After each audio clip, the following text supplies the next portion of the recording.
Welcome to another episode of the Building Bridges Gateway program, coming to you from A9 TV, beautiful city Istanbul.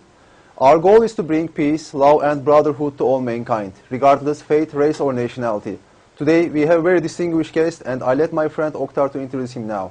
Yes, we have Dr. Ben Mallow from Israel. Dr. Ben Mallow is on the faculty of the Interdisciplinary Department of Social Sciences and the program in Conflict Management at Bar-Ilan University. He also directs the university's project for the study of religion, culture and peace. In addition to his interest in the Jewish political tradition, he has been specializing in interreligious and intercultural approaches to conflict management and has published in the Journal of Church and State and the International Journal of Conflict Management.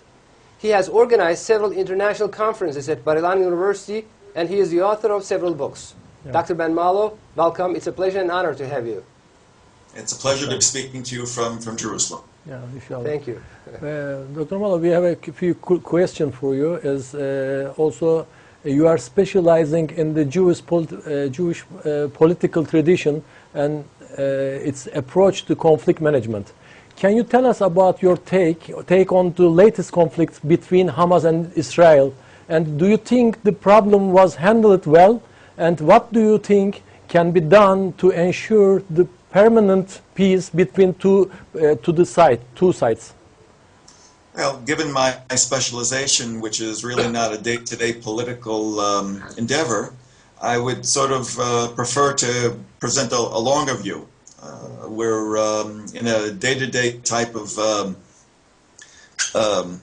breaking events, and from my own point of view, which has involved dialogue and academic and teaching work, maybe I would give sort of, in my own view, a very, very short encapsulation of what it seems to me the basis of the Arab-Israeli conflict is, and as a basis of that, we can kind of see what the background of the Hamas-Israel conflict is and may evolve over time.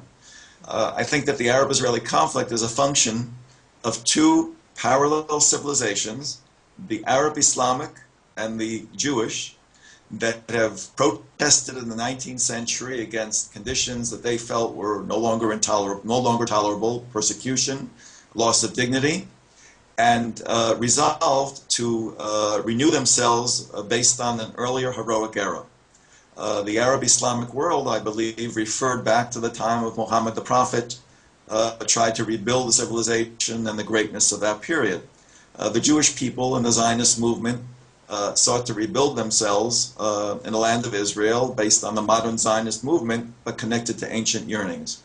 I think that there needs to be a realization that Israel is an indigenous part of the Middle East, insofar as its connection to the land of Israel.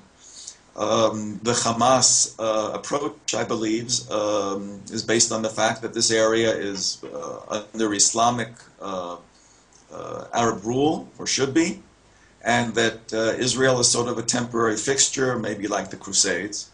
And over time, I hope that both, look, in the Middle East, when there's been peace process, it's been based on balances of power. Yeah. So I think there needs to be a balance of power between Israel and the Hamas to understand that there's no other possibility in the peoples living together, because otherwise the price will be too high. Yeah. And look, we hope that the ceasefire will hold, and that over time there'll be a stability involving Hamas, involving Egypt, and some type of larger vision or view developing in the Middle East.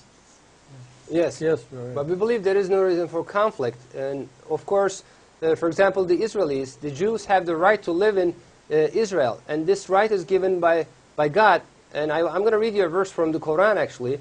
And I seek refuge in Allah from a curse Satan. Allah says to Moses, "O my people, enter the holy land which Allah has assigned unto you, and turn not back ignominiously.